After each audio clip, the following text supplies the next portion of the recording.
নমস্কার বন্ধুরা, আমরা কম বেশি সবাই জানি যে আলু শরীরের জন্য খুব একটা ভালো না। আর যদি কোনো ডায়াবেটিক পেশেন্ট থেকে থাকেন তাহলে তার জন্য তো খুবই ক্ষতিকর। চলুন না তার পরিবর্তে একটা অসাধারণ রেসিপি দেখা যাক, যেটা খুব সহজে বানানো যায় আর খেতেও হয় অসাধারণ। যদি রেসিপিটি ভালো লেগে থাকে ছেড়ে যাবার আগে লাইক, কমেন্ট, শেয়ার করবেন। আর যদি এখনও পর্যন্ত সাবস্ক্রাইব না করে থাকেন সাবস্ক্রাইব করে পাশে থাকবেন। যদি ফেসবুক পেজ থেকে দেখছেন তাহলে আমার পেজটি ফলো করে পাশে থাকবেন। আমি এখানে এই তরকারিটা সার্ভ করেছি রুটি এবং ভাত দুটোর সাথেই। সত্যি কথা বলতে কি, রুটি ভাত দুটোর সাথেই এটা অসাধারণ লাগে।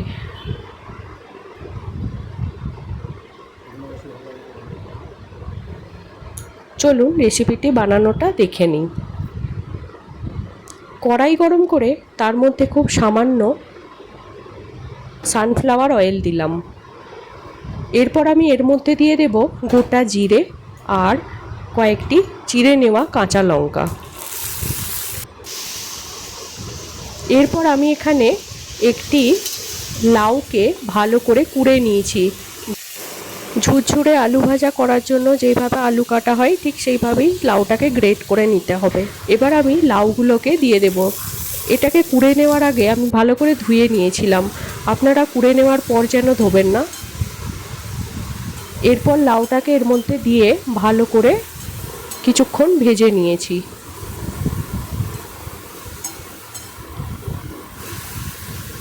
ভাজা হয়ে গেলে এর মধ্যে খুব অল্প পরিমাণে কিছু ঘরোয়া মশলা আমি অ্যাড করেছি। তার মধ্যে আছে হলুদ গুঁড়ো, আর একটু রঙের জন্য আমি দিয়েছি কাশ্মীরি লঙ্কার গুঁড়ো, আর দিয়েছি ভেজে নেওয়া জিরে গুঁড়ো।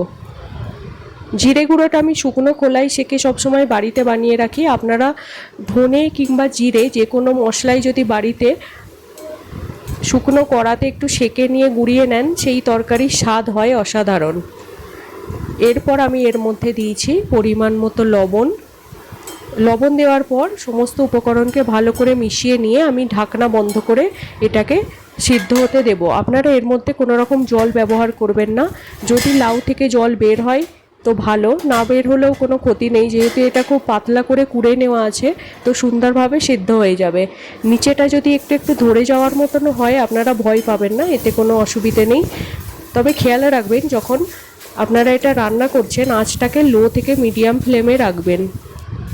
হাই ফ্লেমে রাখলে পুরোটাই পুড়ে যেতে পারে। দেখুন নিচটা ধরে গেছে, যেহেতু আমি খুব অল্প তেল ব্যবহার করেছি তার জন্য, কিন্তু এটা পুড়ে যায়নি।